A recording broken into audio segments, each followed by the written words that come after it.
ಸರಿ ಸಮಾನವಾಗಿ ನೋಡಬೇಕು ಅನ್ನೋದ ಉದ್ದೇಶ ಅಷ್ಟೇ.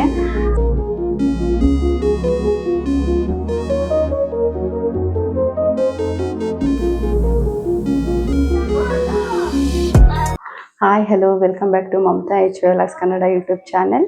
ನಿಮ್ಮೆಲ್ಲರಿಗೂ ಯುಗಾದಿ ಹಬ್ಬದ ಶುಭಾಶಯಗಳು. ಗಾಯ್ಸ್, ಇವತ್ತು ನಮ್ಮ ಮನೇಲಿ ಯುಗಾದಿ ಹಬ್ಬದ ಆಚರಣೆ ನಿಮ್ಮೆಲ್ಲರ ಮನೆ ಥರನೇ ತುಂಬ ಚೆನ್ನಾಗಿ ನಡೀತಾ ಇದೆ.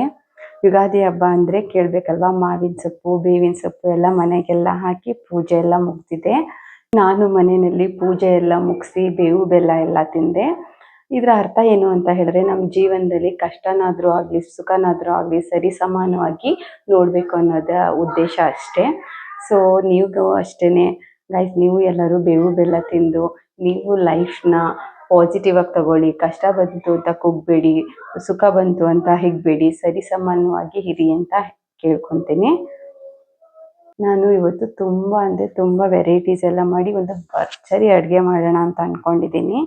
ಸೊ ಇವತ್ತು ನಾನು ಏನೇನೆಲ್ಲ ಮಾಡ್ತೀನಿ ಅದನ್ನೆಲ್ಲ ನಿಮಗೆ ಶೇರ್ ಮಾಡ್ತೀನಿ. ತಪ್ಪದೆ ಈ ವಿಡಿಯೋನ ಕಂಪ್ಲೀಟಾಗಿ ನೋಡಿ, ಆವಾಗ ನಿಮಗೆ ಗೊತ್ತಾಗುತ್ತೆ ನಾನು ಏನೆಲ್ಲ ಮಾಡಿದ್ದೀನಿ ಅಂತ.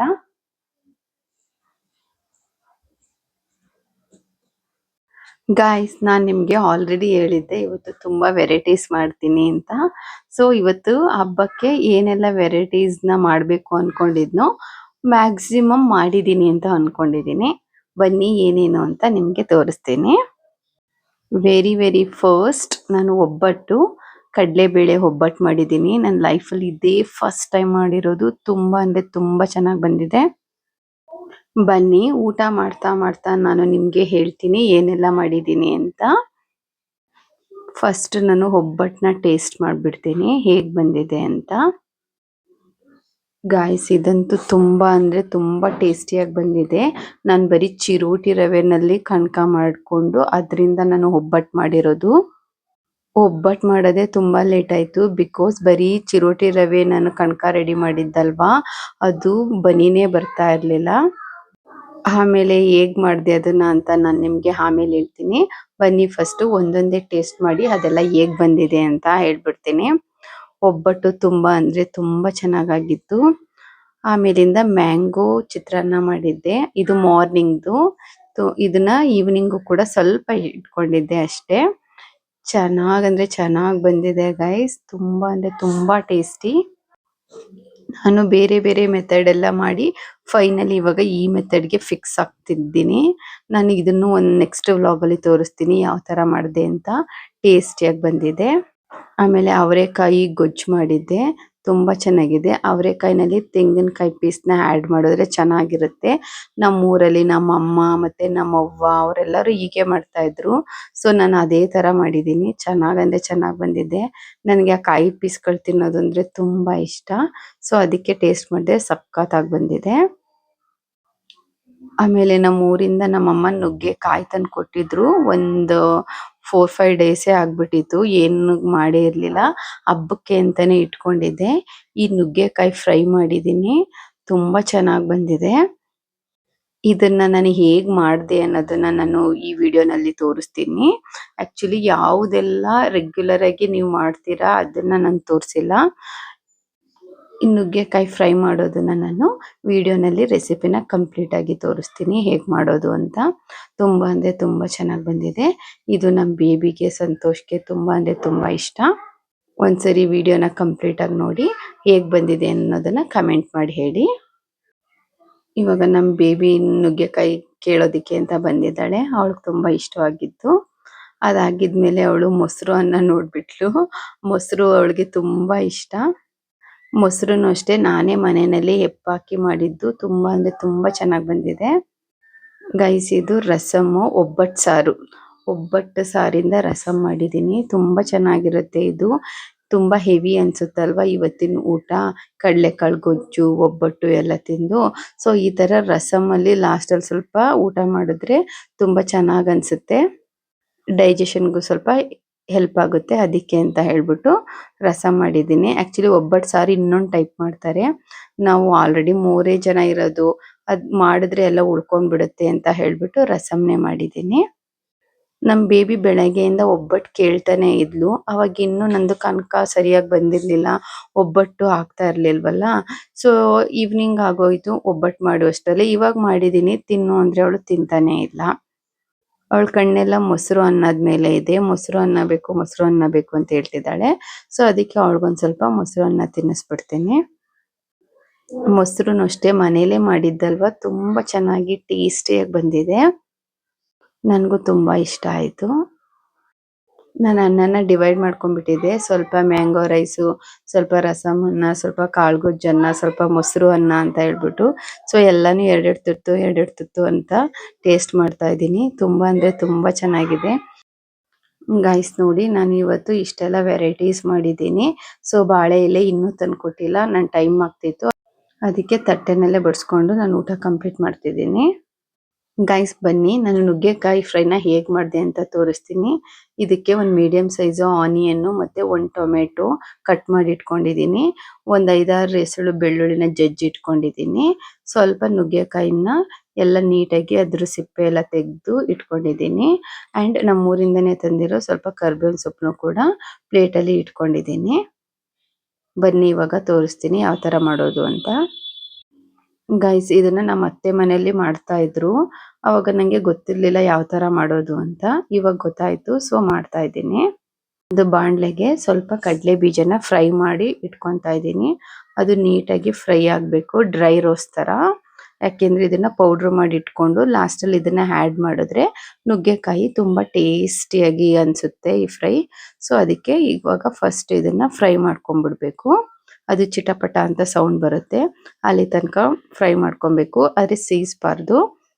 ಅದಾಗಿದ್ಮೇಲೆ ಅದನ್ನು ಒಂದು ಪ್ಲೇಟಿಗೆ ತೆಗೆದಿಟ್ಬಿಟ್ಟೆ. ಅದೊಂದು ಸ್ವಲ್ಪ ಆರಬೇಕು. ಆರಿದ್ಮೇಲಿಂದ ಪೌಡ್ರ್ ಮಾಡ್ಕೊತೀನಿ. ನೈಸಾಗಿ ಆಗಬಾರ್ದು, ಸ್ವಲ್ಪ ತರಿ ತರಿ ಥರ ಪೌಡ್ರ್ ಮಾಡ್ಕೊಳ್ಬೇಕು. ಇದು ಸ್ವಲ್ಪ ತಣ್ಣಾಗೋ ತನಕ ನಾನು ಈ ಕಡೆ ಫ್ರೈಗೆ ರೆಡಿ ಮಾಡ್ಕೊಳ್ಳೋಣ ಬನ್ನಿ. ಫಸ್ಟ್ ಅದೇ ಬಾಣಲಿನ ಮತ್ತೆ ಇಟ್ಕೊತಾ ಇದ್ದೀನಿ. ಇದಕ್ಕೆ ಸ್ವಲ್ಪ ಒಂದು 2 ಟೇಬಲ್ ಸ್ಪೂನ್ ಆಗುವಷ್ಟು ಆಯಿಲ್ನ ಹಾಕೊತಾ ಇದ್ದೀನಿ. ಎಣ್ಣೆ ಸ್ವಲ್ಪ ಬಿಸಿ ಆಗಬೇಕು. ಬಿಸಿ ಆಗಿದ್ಮೇಲಿಂದ ಸಾಸಿವೆ ಹಾಕ್ಬಿಟ್ಟು ಅದೊಂದು ಸ್ವಲ್ಪ ಸಿಡಿಬೇಕು. ಅದಾಗಿದ್ಮೇಲೆ ಹೆಚ್ಚಿಟ್ಕೊಂಡಿರೋ ಆನಿಯನ್ನು ಮತ್ತೆ ಬಿಡಿಸಿಟ್ಕೊಂಡಿರೋ ಬೆಳ್ಳುಳ್ಳಿ ಮತ್ತೆ 1-2 ಎಸಳಷ್ಟು ಬೆಳ್ಳುಳ್ಳಿನ ಜಜ್ಕೊಂಡಿದ್ದೀನಿ. ಅದೊಂದು ಸ್ವಲ್ಪ ಅರೋಮ ಚೆನ್ನಾಗಿರುತ್ತೆ ಅಂತ ಹೇಳ್ಬಿಟ್ಟು. ಅದಾಗಿದ್ಮೇಲೆ ಕರಿಬೇವನ್ನು ಕೂಡ ಆ್ಯಡ್ ಮಾಡ್ಕೊತೀನಿ. ಈ ಮೂರನ್ನು ಕೂಡ ನೀಟಾಗಿ ಫ್ರೈ ಆಗಬೇಕು. ಸೊ ನೋಡಿ ಈ ತರ ಫ್ರೈ ಮಾಡ್ಕೊತೀನಿ. ಸ್ವಲ್ಪ ಈರುಳ್ಳಿ ಎಲ್ಲ ಸ್ವಲ್ಪ ಪಿಂಕಿಶ್ ಕಲರ್ ಬರೋ ತನಕ ಫ್ರೈ ಮಾಡ್ಕೊಳ್ಬೇಕು. ಇವಾಗ ನಾನೊಂದು ಸ್ವಲ್ಪ 1/4 ಟೀ ಸ್ಪೂನ್ ಅಷ್ಟು ಅರಿಶಿನ ಆ್ಯಡ್ ಮಾಡ್ಕೊತಾ ಇದ್ದೀನಿ. ಇವಾಗ ಇದಕ್ಕೆ ನಾನು ಹೆಚ್ಚಿಟ್ಕೊಂಡಿರೋ ಟೊಮೆಟೊನ ಆ್ಯಡ್ ಮಾಡ್ಕೊಬೇಕು. ಒಂದೇ ಟೊಮೆಟೊ ಸಾಕು, ಆದರೆ ಸ್ವಲ್ಪ ಸಣ್ಣಕ್ಕೆ ಹೆಚ್ಕೊಂಡಿದ್ರೆ ಸ್ವಲ್ಪ ಚೆನ್ನಾಗಿರುತ್ತೆ. ಟೊಮೆಟೊ ಯಾವಾಗಲೂ ಸ್ವಲ್ಪ ಮೆಲ್ಟ್ ಆಗಿಬಿಟ್ರೆ ಚೆನ್ನಾಗಿ ಅನಿಸುತ್ತೆ. ಅದನ್ನ ಸ್ವಲ್ಪ ಹುಳಿ ಹುಳಿ ಥರ ಬಿಟ್ಕೊಳ್ಳುತ್ತಲ್ಲ, ಅದು ಈ ನುಗ್ಗೆಕಾಯಿ ಒಳಗಡೆಗೆಲ್ಲ ಇಳ್ಕೊಂಡು ಸ್ವಲ್ಪ ಟೇಸ್ಟಿಯಾಗಿ ಚೆನ್ನಾಗಿರುತ್ತೆ. ಸೊ ಅದಕ್ಕೆ ಇದನ್ನು ನೀಟಾಗಿ ಇವಾಗ ಬೇಯಿಸ್ಕೊಬೇಕು. ಸ್ವಲ್ಪ ನೀಟಾಗೆಲ್ಲ ಮಿಕ್ಸ್ ಮಾಡಿಕೊಂಡು ಇವಾಗ ನಾನೊಂದು ಸ್ವಲ್ಪ ಪ್ಲೇಟ್ ಕವರ್ ಮಾಡ್ತೀನಿ. ಆ ಥರ ಮಾಡಿದಾಗ ಸ್ವಲ್ಪ ಹಬೆನಲ್ಲಿ ಸ್ವಲ್ಪ ಸಾಫ್ಟಾಗಿ ಆಗುತ್ತೆ ಅಂತ ಹೇಳ್ಬಿಟ್ಟು ಆ ಥರ ಮಾಡ್ಕೊತೀನಿ. ನೋಡಿ ಇವಾಗ ಒಂದು ಸ್ವಲ್ಪ ಸಾಫ್ಟಾಗಿ ಆಗಿದೆ. ಇವಾಗ ಇದಕ್ಕೆ ಸ್ವಲ್ಪ ನೀರನ್ನ ಕಿವುಚಿಸ್ಕೊಳ್ಬೇಕು. ಅಂದರೆ ಒಂದು 1/4 ಗ್ಲಾಸಷ್ಟು ನೀರನ್ನ ಆ್ಯಡ್ ಮಾಡಿಬಿಟ್ಟು ಅದನ್ನು ನೀಟಾಗಿ ಮಿಕ್ಸ್ ಮಾಡಿಬಿಟ್ಟು ಮತ್ತೆ ಪ್ಲೇಟ್ ಕವರ್ ಮಾಡಿಬಿಟ್ರೆ ನೀಟಾಗಿ ಅದು ಚೆನ್ನಾಗಿ ಬೆಂದ್ಕೊಳ್ಳುತ್ತೆ. ಗೈಸ್ ನೋಡಿ ಆಲ್ಮೋಸ್ಟ್ ಟೊಮೆಟೊ ಎಲ್ಲ ಬೆಂದಾಗಿದೆ. ಸೊ ಇವಾಗ ನಾನು ಇದಕ್ಕೆ ಆಲ್ರೆಡಿ ಹೆಚ್ಚಿಟ್ಕೊಂಡಿದ್ನಲ್ಲ ನುಗ್ಗೆಕಾಯಿ, ಅಂದರೆ ಸಿಪ್ಪೆ ಎಲ್ಲ ತೆಗೆದಿಟ್ಕೊಂಡಿದ್ನಲ್ಲ ಆ ನುಗ್ಗೆಕಾಯಿನೆಲ್ಲ ಆ್ಯಡ್ ಮಾಡ್ಕೊತೀನಿ. ಇದು ನಮ್ಮ ಊರಿಂದ ತಂದಿರೋದು. ನಮ್ಮ ದೊಡ್ಡಮ್ಮ ಅವ್ರ ಹತ್ರ ಇದೆ ಮರ. ತುಂಬಾ ಅಂದ್ರೆ ತುಂಬಾ ಬಿಡುತ್ತೆ. ಅದರಲ್ಲಿ 1,000ದಷ್ಟೇ ಇರುತ್ತೆ. ಬಟ್ ಕೀಳೋದಕ್ಕೆ ಡಿಫಿಕಲ್ಟು. ಅಂದ್ರೆ ಒಂದೇ ಸರಿ ಅಷ್ಟೆಲ್ಲ ಕಿತ್ಕೊಂಡು ಏನ್ ಮಾಡಕ್ಕಾಗುತ್ತೆ ಅಲ್ವಾ. ಸೊ ಅದಕ್ಕೆ ಸ್ವಲ್ಪ ತಗೊಂಡ್ ಬಂದಿದ್ರು ನಮ್ಮಮ್ಮ. ಸೊ ಇವಾಗ್ಲೇನೆ ನಾನು ಸ್ವಲ್ಪ ಸಾಲ್ಟ್ ಆ್ಯಡ್ ಮಾಡ್ಕೊತಾ ಇದ್ದೀನಿ. ನಾವು ಅಡುಗೆಗೆ ಆದಷ್ಟು ಕಲ್ಲುಪ್ಪನ್ನೇ ಯೂಸ್ ಮಾಡಬೇಕು. ಸೊ ನಾನು ಆರ್ಗ್ಯಾನಿಕ್ ಕಲ್ಲುಪ್ಪನ್ನ ಹಾಕೊತಾ ಇದ್ದೀನಿ. ಅದಾಗಿದ್ಮೇಲೆ ಸ್ವಲ್ಪ ನೀರನ್ನ ಕಿವುಚಿಸ್ಕೊಂಡು ಇವಾಗ ಪ್ಲೇಟ್ ಕವರ್ ಮಾಡಿ ಅದನ್ನ ಮುಚ್ಚಿಬಿಡ್ತೀನಿ. ಸೊ ಅವಾಗ ಅದು ಎಲ್ಲ ಹಬೆನಲ್ಲೇ ನೀಟಾಗಿ ಬೆಂದ್ಕೊಂಡು ಸಾಫ್ಟ್ ಆಗುತ್ತೆ. ಇದು ನುಗ್ಗೆಕಾಯಿನ ಏನು ಸೆಪರೇಟ್ ಆಗಿ ಬೇಯಿಸಿ ಎಲ್ಲ ಇಟ್ಕೊಳ್ಳೋ ನೆಸೆಸಿಟಿ ಇಲ್ಲ. ಆ ಥರ ಎಲ್ಲ ಮಾಡಿದ್ರೆ ಅದರಲ್ಲಿರೋ ವಿಟಮಿನ್ಸ್ ಎಲ್ಲ ಹೋಗ್ಬಿಡುತ್ತೆ. ಸೊ ಅಲ್ಲೇ ನೀರು ಕಿವುಚಿಸ್ಕೊಂಡು ಪ್ಲೇಟ್ ಕವರ್ ಮಾಡಿಕೊಂಡೆ ಬೇಯಿಸ್ಕೊಬೋದು. ಇವಾಗ ಇದಕ್ಕೆ ನಾನು ಒಂದು ಅರ್ಧ ಟೇಬಲ್ ಸ್ಪೂನ್ ಅಷ್ಟು ಚಿಲ್ಲಿ ಪೌಡ್ರು ಮನೇಲೆ ಪ್ರಿಪೇರ್ ಮಾಡ್ಕೊಂಡಿರೋದು ಈ ಥರ ಫ್ರೈಗಳಿಗೆಲ್ಲ. ಸೊ ಅದನ್ನ ಆ್ಯಡ್ ಮಾಡ್ಕೊತಾ ಇದ್ದೀನಿ. ಆ್ಯಡ್ ಮಾಡಿಕೊಂಡು ಸ್ವಲ್ಪ ನೀಟಾಗಿ ಮಿಕ್ಸ್ ಮಾಡ್ಕೊಬೇಕು.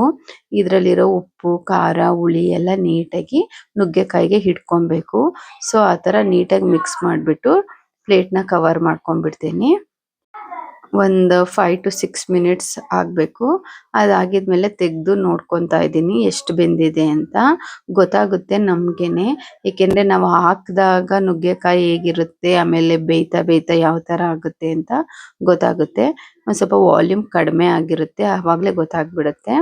ಸೊ ಅವಾಗ ರೆಡಿ ಆಗಿದೆ ಅಂತ ಅನ್ನಿಸ್ದಾಗ ಲಾಸ್ಟಲ್ಲಿ ನಾವು ಮಿಕ್ಸಿ ಮಾಡಿ ಇಟ್ಕೊಂಡಿದ್ನಲ್ಲ ಕಡಲೆ ಬೀಜದ ಪೌಡ್ರು ತರಿ ತರಿಯಾಗಿರೋದು ಅದನ್ನ ಒಂದು 2 ಟೇಬಲ್ ಸ್ಪೂನ್ ಅಷ್ಟು ಹಾಕಿ ಇವಾಗ ಎಲ್ಲ ಒಂದ್ಸರಿ ನೀಟಾಗಿ ಮಿಕ್ಸ್ ಮಾಡ್ಕೊಂಡ್ಬಿಡೋಣ.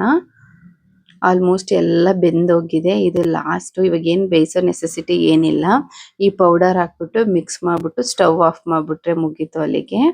ಸೊ ನುಗ್ಗೆಕಾಯಿ ಫ್ರೈ ತುಂಬಾ ಅಂದ್ರೆ ತುಂಬಾ ಟೇಸ್ಟಿಯಾಗಿರುತ್ತೆ. ನನಗೆ ಫಸ್ಟು ಕಡಲೆ ಬೀಜದ ಪುಡಿ ಹಾಕಬೇಕು ಅಂತ ಗೊತ್ತಿರಲಿಲ್ಲ. ಬರೀ ಅಷ್ಟೇ ಫ್ರೈ ಮಾಡಿ ಇಟ್ಬಿಡ್ತಾ ಇದ್ದೆ. ಆವಾಗ ಅನ್ಕೋತಾ ಇದ್ದೆ ಇದೇನು ನಮ್ಮ ಅತ್ತೆ ಮಾಡಿರೋ ಥರ ಬರ್ತಾನೆ ಇಲ್ವಲ್ಲ ಅಂತ. ಒಂದ್ಸರಿ ಸಂತೋಷ್ ಹೇಳಿದ್ರು ನುಗ್ಗೆಕಾಯಿ ಫ್ರೈಗೆ ಕಡಲೆ ಬೀಜದ ಪೌಡ್ರ್ ಹಾಕಬೇಕು ಅಂತ. ಸೊ ಅದಾಗಿದ್ಮೇಲೆ ಒಂದ್ಸರಿ ಮಾಡಿದೆ ಚೆನ್ನಾಗಿ ಬಂತು. ಅದಾಗಿದ್ಮೇಲೆ ಇವಾಗ ನಿಮಗೆ ತೋರಿಸೋಣ ಅನ್ಕೊಂಡು ಮಾಡಿದ್ದೀನಿ. ನೀವು ಅಷ್ಟೇ ಗೈಸ್ ಮನೇಲಿ ಟ್ರೈ ಮಾಡಿ. ತುಂಬ ಅಂದರೆ ತುಂಬ ಚೆನ್ನಾಗಿರುತ್ತೆ. ನುಗ್ಗೆಕಾಯಿ ಫ್ರೈ ಅಂತ ಹೇಳಿದ್ರೆ ನಮ್ಮ ಪಾಪುಗೆ ತುಂಬಾ ಅಂದ್ರೆ ತುಂಬಾ ಇಷ್ಟ. ಇದು ಆಕ್ಚುಲಿ ಮಕ್ಳಿಗೂ ಕೂಡ ತುಂಬಾ ಒಳ್ಳೇದು. ಈ ತರದ್ನೆಲ್ಲ ಕೊಡ್ತಾ ಇರ್ಬೇಕು. ಅವಾಗ ಅವ್ರಿಗೂ ಖುಷಿ ಆಗ್ತಾ ಇರುತ್ತೆ. ಸೊ ಅವಳು ನೋಡಿ ಅವಳು ಎಷ್ಟು ಚೆನ್ನಾಗಿ ಇಷ್ಟಪಟ್ಟು ತಿಂತಾಳೆ. ಈ ತರ ಮಕ್ಳುಗಳು ಇಷ್ಟಪಟ್ಟು ತಿಂದ್ರೆ ನಮಗೂ ಮಾಡೋದಕ್ಕೆ ಖುಷಿ ಅನ್ನಿಸ್ತಾ ಇರುತ್ತೆ. ಅದು ಸಾಫ್ಟ್ ಆಗಿರ್ಬೇಕು. ಒಳಗಡೆ ಇರುವಂತ ತಿರುಳೆಲ್ಲ ನೀಟಾಗಿ ಸಾಫ್ಟ್ ಆಗಿ ಬೆಣ್ಣೆ ತರ ಬರ್ತಾ ಇದ್ರೆ ಮಕ್ಳಿಗೂನು ಇಷ್ಟ ಆಗುತ್ತೆ. ಸೊ ಇದನ್ನ ಸ್ವಲ್ಪ ಹದ ನೀಟಾಗಿ ನೋಡ್ಕೊಂಡು ಮಾಡ್ಕೊಡ್ಬೇಕು. ಅದರಲ್ಲಿರೋ ಉಪ್ಪು ಖಾರ ಟೊಮೆಟೊ ಹುಳಿ ಆ ಕಡಲೆ ಬೀಜದ್ದು ಪೌಡರ್ದು ಟೇಸ್ಟು ಎಲ್ಲ ಒಂಥರ ಅಲ್ಟಿಮೇಟ್ ಅನ್ನಿಸ್ತಾ ಇರುತ್ತೆ. ಯಾರ್ಯಾರು ನುಗ್ಗೆಕಾಯಿ ತಿನ್ನಲ್ಲ ಗ್ಯಾರಂಟಿ ಈ ತರ ಮಾಡ್ಕೊಟ್ರೆ ನುಗ್ಗೆಕಾಯಿನ ಆರಾಮಾಗಿ ತಿಂತಾರೆ. ಇನಿಷಿಯಲಿ ನಾನು ಅಷ್ಟೇ ಅಷ್ಟೊಂದು ಇಷ್ಟಪಡ್ತಾ ಇರಲಿಲ್ಲ. ಸೊ ಸಾಂಬಾರ್ಗೆಲ್ಲ ಯೂಸ್ ಮಾಡ್ತೀವಿ ಬೇಳೆ ಸಾಂಬಾರ್ಗೆ. ಬಟ್ ಈ ತರ ಮಾಡಿದ್ರಂತೂ ತುಂಬಾ ಅಂದ್ರೆ ತುಂಬಾ ಟೇಸ್ಟಿಯಾಗಿರುತ್ತೆ. ಒಂದ್ಸಲ ನೀವು ಗೈಸ್ ಮನೇಲಿ ಟ್ರೈ ಮಾಡಿ ಹೇಗ್ ಬಂತು ಅಂತ ಒಂದ್ಸರಿ ಕಮೆಂಟ್ ಮಾಡಿ ಹೇಳಿ ನನಗೆ. ನುಗ್ಗೆಕಾಯಿಂದ ತುಂಬಾ ಬೆನಿಫಿಟ್ಸ್ ಇದೆ. ಇದು ಒಂದು ಇಮ್ಯುನಿಟಿ ಬೂಸ್ಟರ್ ಅಂತಾನೆ ಹೇಳ್ಬೋದು. ಮಕ್ಕಳಿಗೆ ಅವಾಗವಾಗ ಕಾಫು ಕೋಲ್ಡ್ ಅಂತ ಇನ್ಫೆಕ್ಷನ್ ಆಗ್ತಾ ಇದ್ರೆ ಇದು ತುಂಬಾ ಯೂಸ್ ಆಗುತ್ತೆ. ಇದರಲ್ಲಿ ವಿಟಮಿನ್ ಸಿ ಆಂಟಿ ಆಕ್ಸಿಡೆಂಟ್ಸ್ ಎಲ್ಲ ಇದೆ. and it is having calcium and iron. It is good for bones ಅಂತಾನೆ ಹೇಳ್ಬೋದು. ಇದರಲ್ಲಿ ವಿಟಮಿನ್ ಎ ಇರೋದ್ರಿಂದ ಇದು ಐಸೈಟ್ಗೆ ತುಂಬಾ ಒಳ್ಳೆಯದು. It provides essential proteins, potassium and essential nutrients. It will be overall it will be good for physical growth and energy levels in kids. Guys, one more thing. Drumstick actually it will provide good oxygen supply for the brain. So it will be improves the concentration and learning levels into the kids. Then it is having high fiber content. It will be useful for kids constipation and improves digestion level. Then blood ಹೆಲ್ತ್ಗೂ ಅಷ್ಟೇ ಇದು ತುಂಬಾನೇ ತುಂಬಾ helpful ಆಗಿದೆ. ಯಾರು anaemic kids ಇರ್ತಾರೆ ಅವ್ರಿಗಂತೂ ತುಂಬಾ useful. It will improves the haemoglobin level. Guys ಗೊತ್ತಾಯ್ತಲ್ಲ. ಇವಾಗ ಬನ್ನಿ ನಾನು ಒಬ್ಬಟ್ಟಿಂದ ರಸಂ ಯಾವ ತರ ಮಾಡೋದು ಅಂತ ತೋರಿಸ್ತೀನಿ. ಫಸ್ಟ್ ನಾನು ಪಾತ್ರೆ ತಗೊಂಡು ಅದಕ್ಕೆ 2 ಸ್ಪೂನ್ ಅಷ್ಟು ಜೀರಿಗೆ ಮತ್ತು 2 ಸ್ಪೂನ್ ಅಷ್ಟು ಮೆಣಸು ಅಂದ್ರೆ ಪೆಪ್ಪರ್ ಇದಿಷ್ಟನ್ನು ಹಾಕೊಂಡು ಫ್ರೈ ಮಾಡ್ಕೊತಾ ಇದ್ದೀನಿ ಡ್ರೈ ರೋಸ್ಟ್. ಇದನ್ನ ಪೌಡ್ರು ಮಾಡಿಕೊಂಡು ಆಮೇಲೆ ಲಾಸ್ಟಲ್ಲಿ ರಸಮ್ಗೆ ಹಾಕಬೇಕಾಗುತ್ತೆ. ಆವಾಗ ಅದೊಂಥರ ಫ್ಲೇವರ್ ಚೆನ್ನಾಗಿರುತ್ತೆ. ಸೊ ಅದಕ್ಕೆ ನಾವು ಇದನ್ನ ಫಸ್ಟು ಡ್ರೈ ರೋಸ್ಟ್ ಮಾಡಿಕೊಂಡು ಪೌಡ್ರ್ ಮಾಡ್ಕೊಬೇಕು. ಸ್ಟವ್ ಯಾವಾಗಲೂ ಸಿಮ್ಮಲ್ಲಿ ಇಟ್ಕೊಬೇಕು. ಲೋ ಟು ಮೀಡಿಯಮ್ ಲೆವೆಲಲ್ಲಿ ಇಟ್ಕೊಂಡು ಆವಾಗ ರೋಸ್ಟ್ ಮಾಡಿಕೊಂಡ್ರೆ ಯಾವುದೇ ರೀತಿ ಸೀದೋಗೋದಿಲ್ಲ. ಇಲ್ಲ ಸೀದೋಗ್ಬಿಟ್ರೆ ಅದು ರಸಮ್ ಚೆನ್ನಾಗಾಗಲ್ಲ. ಸೊ ಅದಾಗಿದ್ಮೇಲೆ ಅದನ್ನು ನಾನು ಪೌಡ್ರ್ ಮಾಡೋದಕ್ಕೆ ಅಂದ್ಬಿಟ್ಟು ಎತ್ತಿಟ್ಕೊಂಡೆ. ಇವಾಗ ಪಾತ್ರೆಗೆ ಸ್ವಲ್ಪ ವಾಟರ್ ಹಾಕ್ಕೊಂಡಿದ್ದೀನಿ. ಅದಕ್ಕೆ ಒಂದು ಗೋಲಿ ಗಾತ್ರದಷ್ಟು ಹುಣಸೆ ಹಣ್ಣು ಮತ್ತು ಒಂದು ಮೀಡಿಯಮ್ ಸೈಜ್ದು ಟೊಮೆಟೊ ಹಾಕ್ಕೊಂಡಿದ್ದೀನಿ.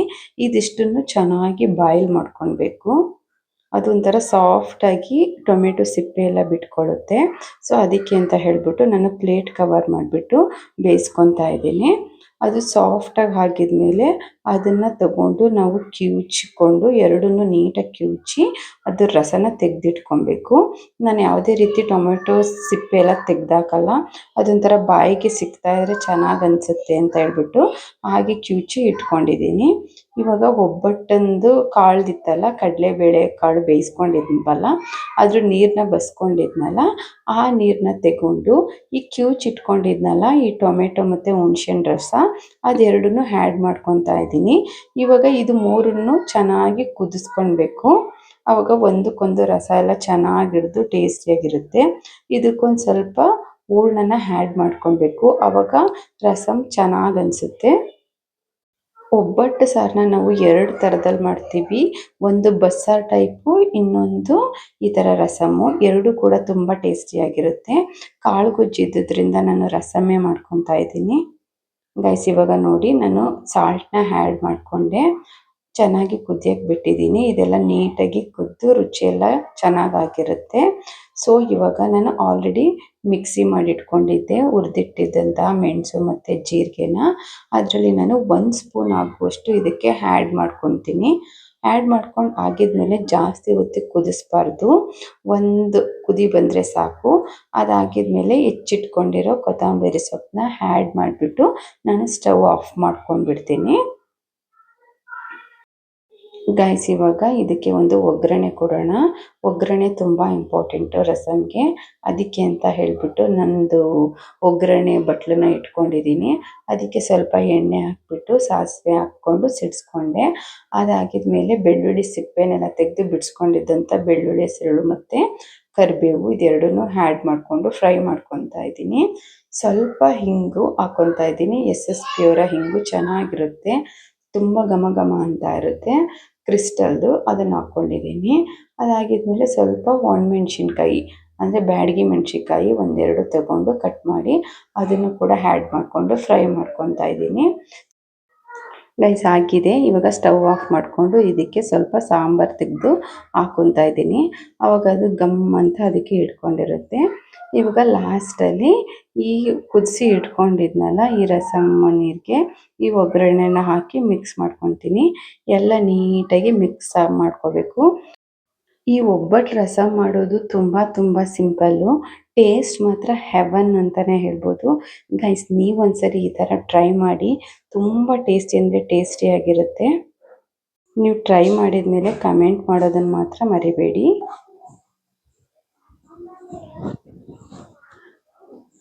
ಗಾಯ್ಸ್ ಹೇಗಿತ್ತು ಇವತ್ತಿನ ವಿಡಿಯೋ? ತುಂಬ ಇನ್ಫಾರ್ಮೇಟಿವ್ ಆ್ಯಂಡ್ ಚೆನ್ನಾಗಿತ್ತು ಅಂತ ಅನಿಸಿದ್ರೆ ಲೈಕ್ ಮಾಡಿ, ಕಮೆಂಟ್ ಮಾಡಿ ಆ್ಯಂಡ್ ಸಬ್ಸ್ಕ್ರೈಬ್ ಮಾಡಿಕೊಂಡು ವಿಡಿಯೋನ ಕಂಪ್ಲೀಟಾಗಿ ನೋಡಿ ಅಂತ ಹೇಳ್ತೀನಿ. ಯಾರೆಲ್ಲ ನನ್ನ ವಿಡಿಯೋ ನೋಡ್ತಾ ಇದ್ದೀರಾ ಅವ್ರಿಗೆಲ್ಲ thank you so much. Once again Ugadi ಹಬ್ಬದ ಶುಭಾಶಯಗಳು. ನಿಮ್ಮೆಲ್ಲರ ಜೀವನದಲ್ಲಿ ಸುಖ, ಸಂತೋಷ, ನೆಮ್ಮದಿ, ಆಯಸ್ಸು, ಆರೋಗ್ಯ, ಐಶ್ವರ್ಯ ಎಲ್ಲ ದೇವರು ಕರುಣಿಸ್ಲಿ ಅಂತ ನಾನು ದೇವ್ರ ಹತ್ರ ಪ್ರಾರ್ಥನೆ ಮಾಡ್ಕೊತೀನಿ. Once again, thank you so much. I'll meet you guys in my next video. Until then, take care. Bye bye.